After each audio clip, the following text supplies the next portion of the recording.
ನಮಸ್ಕಾರ ಸ್ನೇಹಿತರಿಗೆ ಮಾಹಿತಿ ಮಿತ್ರ ಯೂಟ್ಯೂಬ್ ಚಾನಲ್ಗೆ ಆತ್ಮೀಯವಾದಂಥ ಸ್ವಾಗತ. ಗೃಹಲಕ್ಷ್ಮಿ ಕಂತಿನ 31ನೇ ಕಂತಿನ ಹಣ ಬಿಡುಗಡೆ ಆಗಿದೆ. ಇದರ ಬಗ್ಗೆ ಇದೊಂದು ವಿಡಿಯೋದಲ್ಲಿ ಸಂಪೂರ್ಣ ಮಾಹಿತಿಯನ್ನು ನೋಡಿಕೊಂಡು ಬರೋಕ್ಕಿಂತ ಮುಂಚೆ ಹೊಸದಾಗಿ ಚಾನಲ್ ನೋಡ್ತಾ ಇದ್ದರೆ ಸಬ್ಸ್ಕ್ರೈಬ್ ಆಗಿ. ಪ್ರತಿದಿನದ ಅಪ್ಡೇಟ್ಗಳನ್ನ ನೀಡ್ತಾ ಇರ್ತವೆ. ಚಾನಲನ್ನು ತಪ್ಪದೆ ಸಬ್ಸ್ಕ್ರೈಬ್ ಆಗಿ. ಕರ್ನಾಟಕ ಸರ್ಕಾರದ ಗೃಹಲಕ್ಷ್ಮಿ ಯೋಜನೆಯ ಫಲಾನುಭವಿಗಳಿಗೆ ಮಹತ್ವದಾದ ಸುದ್ದಿ ಹೊರಬಂದಿದೆ. 31ನೇ ಕಂತಿನ ಹಣ ಬಿಡುಗಡೆಗೆ ಸುಮಾರು 2,400 ಕೋಟಿ ಅನುದಾನವನ್ನು ಬಿಡುಗಡೆ ಮಾಡಲಾಗಿದೆ.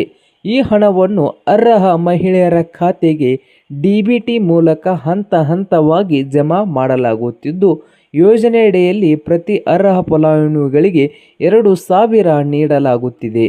ಹಣ ಯಾವಾಗ ಖಾತೆಗೆ ಬರುತ್ತದೆ ಎಂದು ಜಿಲ್ಲೆಯ ಬ್ಯಾಂಕ್ ಹಾಗೂ DBT ಪ್ರಕ್ರಿಯೆಯ ಮೇಲೆ ಅವಲಂಬನೆ ಆಗಿರುತ್ತದೆ. ಆದ್ದರಿಂದ ಕೆಲವರಿಗೆ ಮೊದಲು, ಇನ್ನು ಕೆಲವರಿಗೆ ಸ್ವಲ್ಪ ತಡವಾಗಿ ಜಮಾ ಆಗಲಿವೆ. ನಿಮ್ಮ ಖಾತೆಗೆ ಹಣ ಇನ್ನೂ ಜಮಾ ಆಗದಿದ್ದರೆ ಬ್ಯಾಂಕ್ ಖಾತೆಗೆ ಆಧಾರ್ ಲಿಂಕ್ ಆಗಿದೆ ಎಂದು ಪರಿಶೀಲಿಸಿ. ಹಾಗೆ DBT ಸಕ್ರಿಯವಾಗಿದೆ ಎಂದು ಖಚಿತಪಡಿಸಿಕೊಳ್ಳಿ.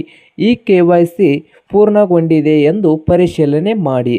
ಅಗತ್ಯವಿದ್ದರೆ ಸೇವಾ ಸಿಂಧು ಗ್ರಾಮೋನ್ ಕರ್ನಾಟಕವನ್ನು ಸಂಬಂಧಿತ ಅಧಿಕಾರಿಗಳನ್ನು ಸಂಪರ್ಕಿಸುವುದು ಉತ್ತಮ. ಸ್ನೇಹಿತರೆ, ನಿಮ್ಮ ಖಾತೆಗೆ 31ನೇ ಕಂತಿನ 2,000 ಜಮಾ ಆಗಿದೆ.